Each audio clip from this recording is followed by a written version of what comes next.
안녕하십니까. 월간조선 최우석입니다.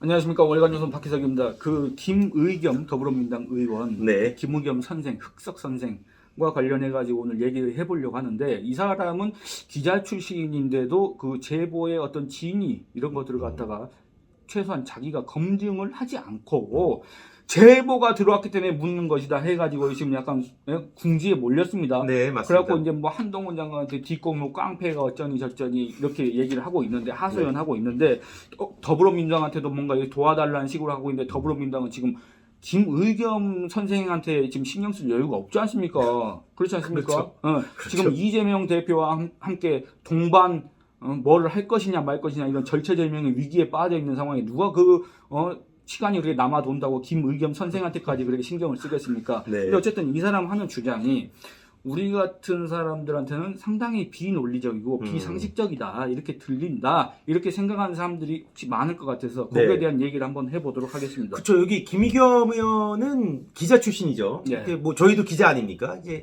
기자가 일반 분들보다 뛰어나거나 그러지 않습니다. 다 똑같은데 다만 이제 기사를 쓰는 방법을 좀 배운 거죠. 그러니까 뭐냐면 이게 기자가 기사를 쓸 때 여러 가지 방식으로 쓰여지는데 지금 이제 김의겸 의원 같은 경우에는 제보를 받은 거를 이제 폭로를 한 거란 말입니다. 네. 제보를. 근데 이 제보를 했다는 첼리스트 여기가 여기 대통령이랑 뭐 한 장관도 다 와가지고 뭐 어쩌고 뭐 그렇게 얘기를 해요. 근데 그 얘기를 믿은 거죠. 김의겸 의원은 믿었는지 믿고 싶었는지는 모르겠지만 믿고 싶어하는 그 마음은 네, 제가 이해를 합니다. 이해를 합니다. 네. 그러니까 예를 좀 들어보겠습니다. 이게 예를 드는 사람이 좀 기분 나쁠 수도 있는데 그걸 이해해 줄 거라고 봅니다. 네. 과거에 2011년도죠. 대선을 앞두고 가장 우리나라에서 인기가 많은 사람이 있었습니다. 바로 박희석 기자가 항상 지적하고 뭐 검증도 많이 한 안철수 의원입니다. 안철수 현상이라는 얘기가 나올 만큼 어마어마한 인기를 끌었어요. 그러다 보니까 대선 주자를 한 번에 발돋움을 했고, 그러다 보니까 저한테 이제 제보가 막 쏟아지는 겁니다. 안철수 의원에 관련한 제보가 쏟아지는데 그 중에 하나가 안철수 의원이 모 강남에 룸사롱을 자주 갔다는 거예요. 그게 이제 왜 문제가 되냐면, 네. 아니 예를 들어서 룸사롱 네. 그러니까 여성 접객원이 네. 나오는 술집, 네. 유흥주점, 네. 그게 솔직히 뭔 문제가 되겠습니까? 네. 안 그렇죠. 그렇습니까? 문제는, 거기서 어떤 네. 불법적인 행위를 하지 않는 한 그렇죠. 그게 뭐가 문제가 네. 되겠습니까? 네. 다만 워낙 이제 술값도 약간 상대적으로 고가이고 네. 그러다 보니까 위화감이 들고 그렇죠. 좀 어떤 지하 이런 데 있다 보니까 좀 안 좋은 시각으로 볼 수도 있는데, 거기서 그냥 뭐 술 마셔 그 그렇죠. 자체만으로는 비난을 할 수가 비난할 없지 수 없죠. 않습니까? 근데 왜 그걸 했느냐면, 그렇죠. 안철수 지금 국민의힘, 왜 갑자기 국민의힘이 있는지 좀 헷갈리는데 어쨌든 네, 의원이. 국민의힘 의원이 2009년도 무릎팍 도사에 나와가지고 그렇죠. 단란주점 얘기가 나왔을 때 네. 단란한 게 뭐죠? 이랬습니다. 네, 그렇죠. 이것 때문에 시작되는 거 네, 아닙니까? 맞습니다. 마치 자기는 세상 물정 모르고 너무 이 V3 이런 거에만 신경 쓰고 안내 이런 거에만 해가지고 네. 나는 전혀 모른다 이런 식으로 약간 순진 코스프레 네. 해가지고, 코스프레는 아니지 지금도 거기에 대해서 인정을 안 했으니까. 네, 맞습니다. 네. 그래서 이제 취재를 하게 됐는데, 이제 제보자가 이렇게 얘기를 한 거예요.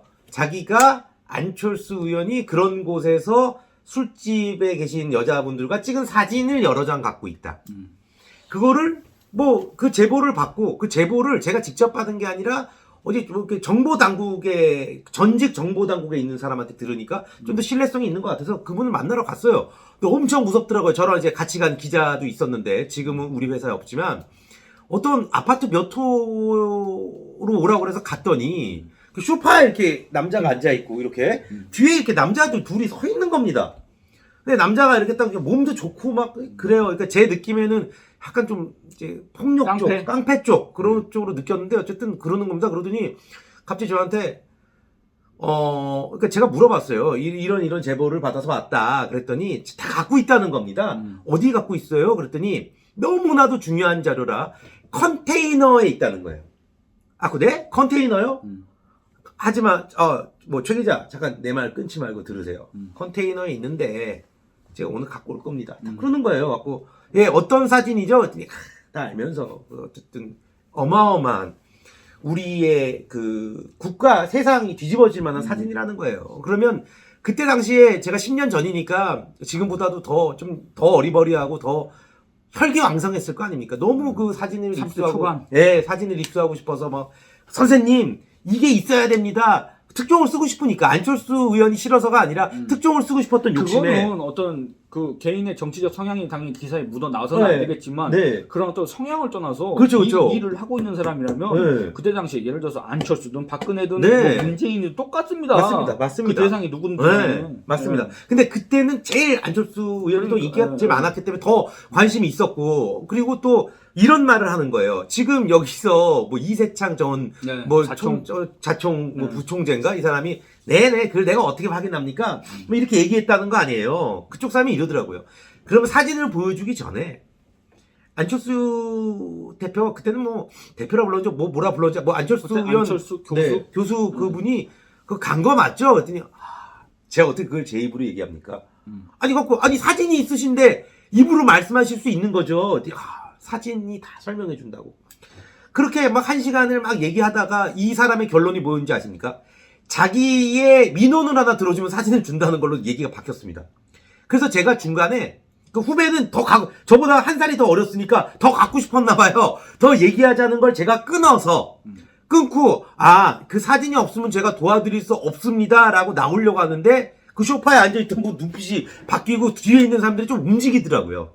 하고 이런 데서 이제 혹시 뭐 이렇게 좀 다치는 거 아닐까 뭐 이런 뭐 걱정을 하고 겨우 도망쳐 나와서 그 후배랑 이제 맥주 한잔 먹으면서 야 우리 죽을 뻔했다는 그런 일이 기억이 나는데 제가 이런 일을 왜 이렇게 쭉 얘기를 하냐면 이 얘기를 듣고 저는 말이 안 되잖아요. 말이 안 되지 않습니까? 아무것도 없잖아요. 예를 들어서 네. 그런 얘기도 있죠.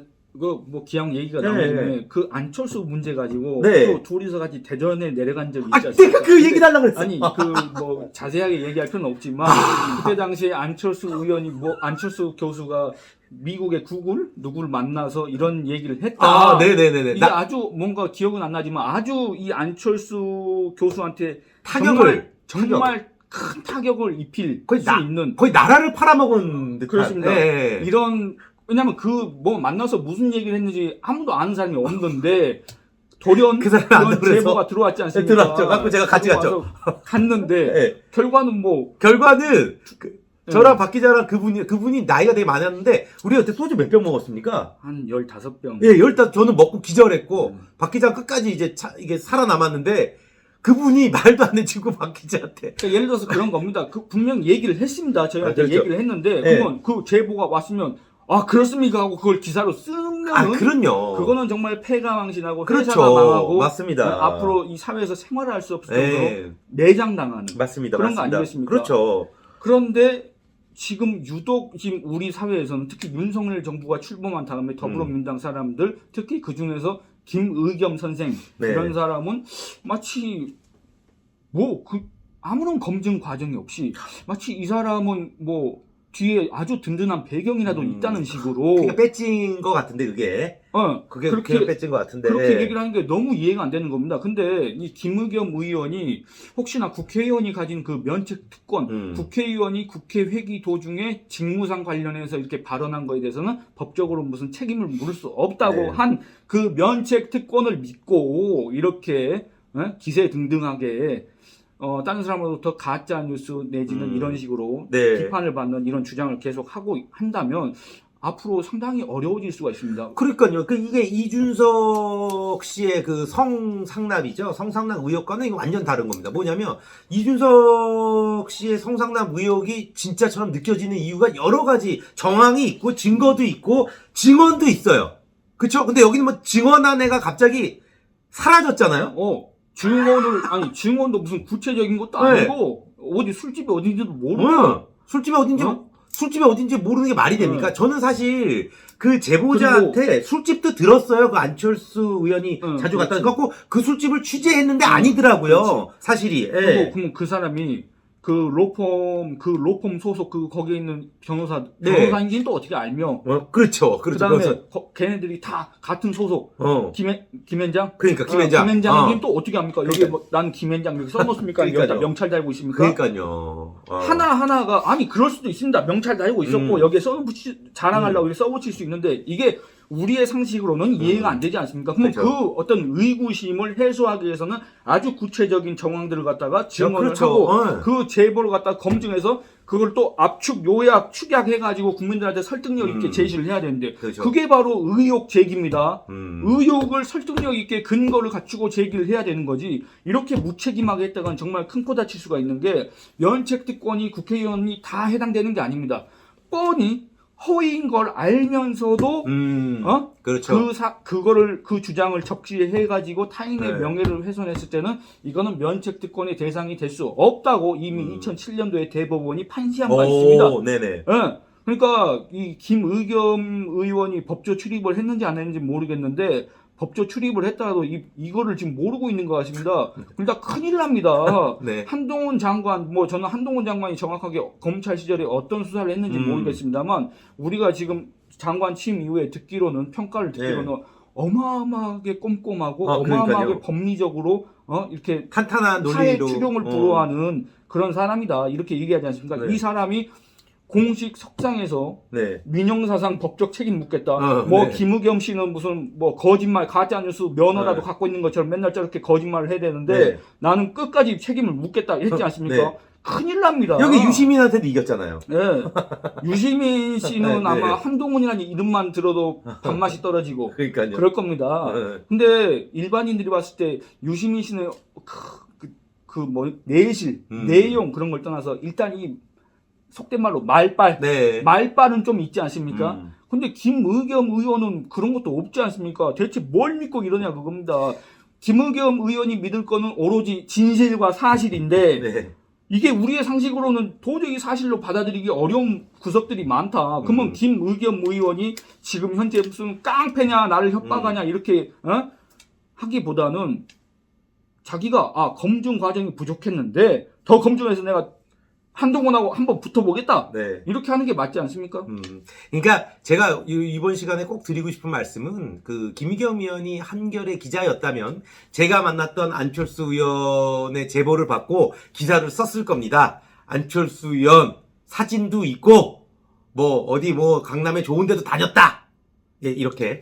네, 그러면 아니, 한겨레가 썼다기보다는 지금 김의겸 의원의 행태를 봤을 때는 김의겸 의원이 기자 시절에는 혹시 이런 기사들을 쓰지 않았을까? 그러니까 이런 식으로 기사 쓰지 않았을까? 그냥 그렇죠. 허술한 제보를 받는 순간에 그렇죠. 동시 기사 원고 작성을 했지 않았을까? 네. 이런 의심을 왜 삽니까? 그렇지 않습니까? 그렇죠. 네. 그러면은 지금 이렇게 무슨 하소연 할 게 아니라 자기가 좀 더 취재를 하라 그래. 한겨레 다닐 때는 자기가 이 나라의 비밀을 뭐든지 다 알고 있는 것처럼 그렇게 자처하고 다니더니 국회의원 되고 나서는 왜 그런 모습을 볼 수가 없습니까? 왜 어디 동네 북신세가 됐습니까? 네, 그렇지 맞습니다. 않습니까? 그렇죠. 그러니까 박 기자가 제가 혹시 소송에 걸릴 그 워딩들을 잘 정리해 주는데, 그러니까 만약에 이제 김의겸 의원이 계속 기자를 하고 있었다가 제가 받았던 이런 제보를 받으면 그냥 그걸 기사로 쓸 겁니까? 그건 아니지 않습니까? 자, 지금 네. 이 유튜브에서 네. 경력이 한 10몇 년 됐지 않습니까? 네. 저도 이제 10몇 년 됐는데 이런 사람들조차도 이 법적인 어떤 문제를 피하기 위해서 최소한 정제하고 절제하고 그렇죠. 최소한의 이런 것들을 다 배제를 하고 얘기를 하지 않습니까? 그런데 뭔 그 큰 벼슬이라고 네, 국회의원 됐다고. 네. 이러면 안 됩니다. 네, 하여튼 왜 그 김의겸 의원이 받은 그 제보가 뭐가 잘못됐는지, 왜 그 제보에 대해서 한동훈 장관이 펄쩍 뛰었는지를 제가 한번 취재해봤던 그 경험을 되살려서 여러분께 설명드리고 싶었습니다. 예, 감사합니다. 감사합니다.